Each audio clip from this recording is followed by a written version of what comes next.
Kel sendiri baru tempat di sebuah tempat jaga dan langsung melempar sekantong uang untuk meminta bantuan dari teman lamanya. Namun alih-alih memanggil teman lama, dirinya justru harus mendapatkan perlakuan tidak menyenangkan dari mereka. Perkelahian seketika berhenti saat si teman yang bernama Big Boo keluar dan menyuruh mereka semua untuk mundur. Setelah dijelaskan maksud kedatangannya, Buck langsung menolak karena dulu sang adik tewas gara-gara ikut merampok bersama Kel. Sehingga itu jugalah alasan anak buah Buck menghajarnya barusan. Namun mengetahui jika polisi yang Kel hadapi saat ini adalah Hayden, alias orang yang sudah menembak sang adik, dan ia pun langsung setuju untuk membantunya. Sibuk menutup semua jendela, Emily meminta John untuk mengantarnya ke toilet karena kebelet ingin berkencing.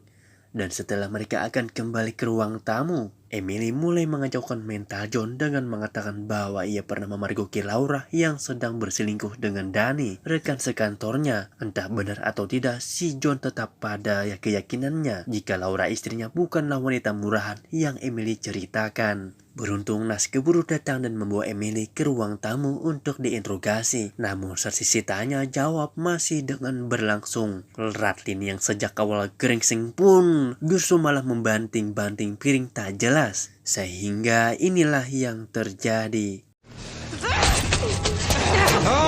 Dan ya, benar saja Ratlin pun tumbang setelah Emily melayangkan beberapa tikaman tepat di bagian leher. Layaknya seorang psikopat berdarah dingin, Emily pun tak menunjukkan rasa penyesalan sedikit pun. Bahkan saat Hayden melakukan intimidasi, si Emily justru tersenyum senang dan seolah-olah puas melakukannya. Setelah menghempaskan kepalanya sampai pingsan, Hayden menyuruh Nas dan Makrum berjaga di luar, sementara John ia akan menjaga Emily di lantai atas. Dan disinilah Emily akhirnya jujur tentang alasan dirinya yang sudah membunuh petugas kepolisian. Bahwa beberapa tahun lalu melakukan perampokan terjadi baku tembak antara Hayden dan Kel di sebuah tempat umum. Melihat Hayden menggila tanpa peduli terhadap keselamatan warga sipil, membuat Emily nekat menembak salah satu petugas demi menghentikan aksi brutalnya. Entah cerita si Emily ini benar atau tidak, hal itu cukup membuat John simpati dan mengobati luka bekas pecahan piring tangannya. Alih-alih mengucapkan terima kasih, si Emily justru malahan menyerang John saat sedang lengah. Ya, Emily berhasil merebut pistol milik John dan langsung menyandra Hayden.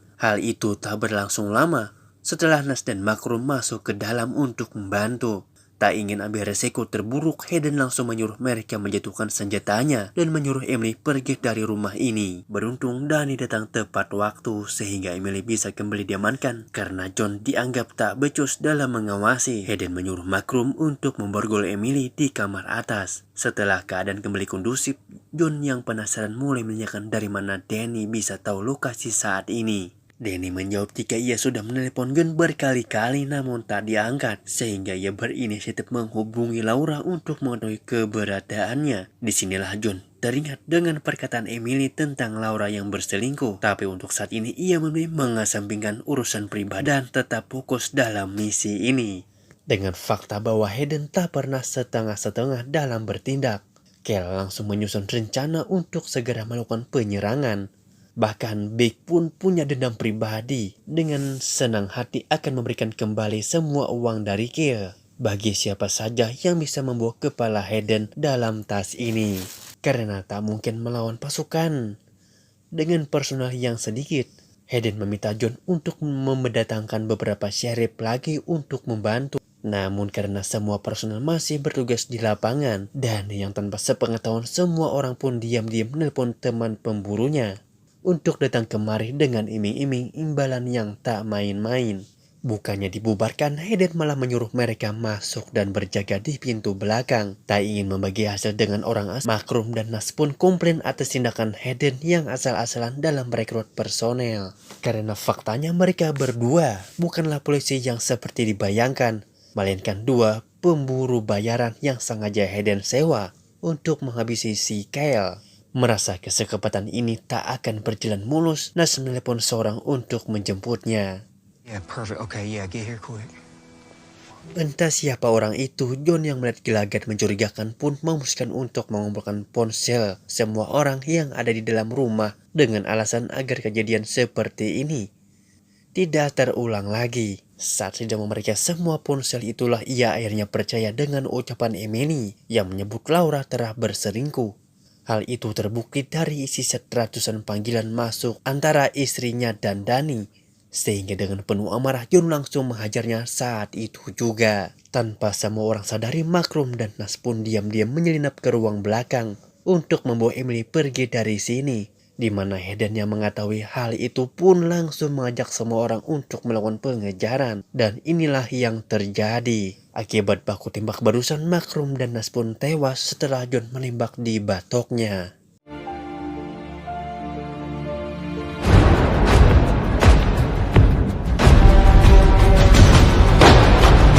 Disusul dengan satu teman Dani yang juga ikut tumbang akibat kehabisan darah. Tak ingin jauh lebih banyak korban, salah satu pemburu meminta Hayden untuk membiarkan mereka pulang.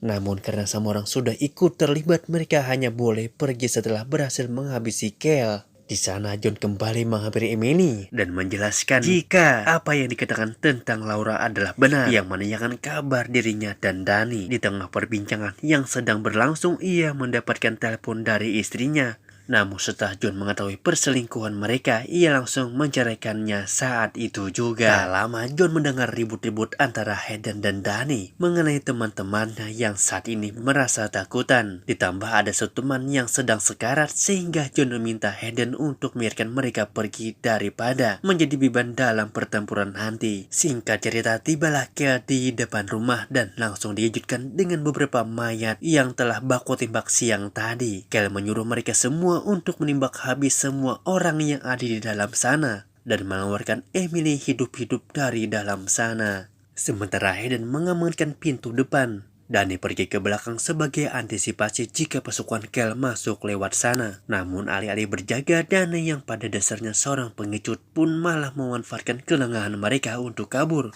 Dengan fakta bahwa Kel adalah Akamsi atau anak kampung ini, ia tahu betul jika John ada di dalam sana untuk membantu Hayden. Sehingga sebagai tetangga yang baik, Kel memberikan kesempatan untuk John segera meninggalkan rumah. Biarkan Kel menyelesaikan urusannya dengan Hayden. Dan ya, baku tembak pun pecah dengan John yang terkena tembakan si bagian bahu. Dengan beberapa penjahat mulai masuk, tapi alhasil dicegah oleh Hayden. Sementara John mengurusi sisanya, Hayden akan pergi ke gudang kapas untuk memancing Kel ke sana. Tepat saat satu penjahat turun dari tangga atas. Kini John harus dibuat terpojok saat satu penjahat berhasil menyelinap masuk.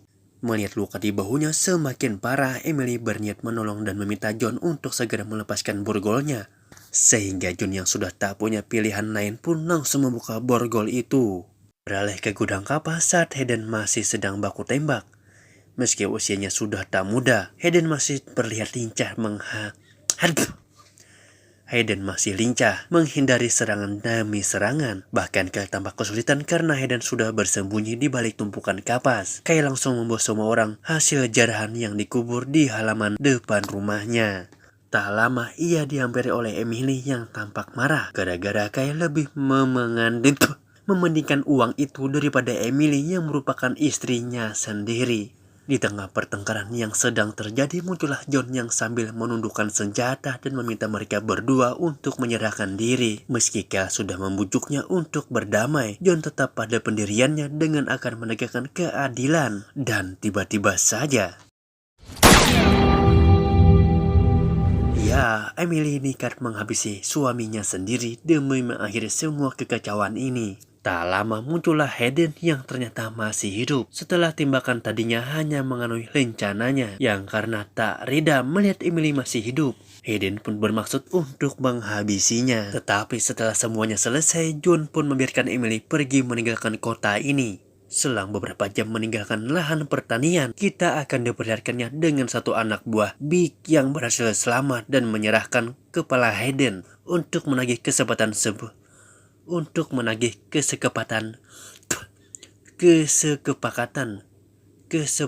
sebelumnya. Dan film pun tamat.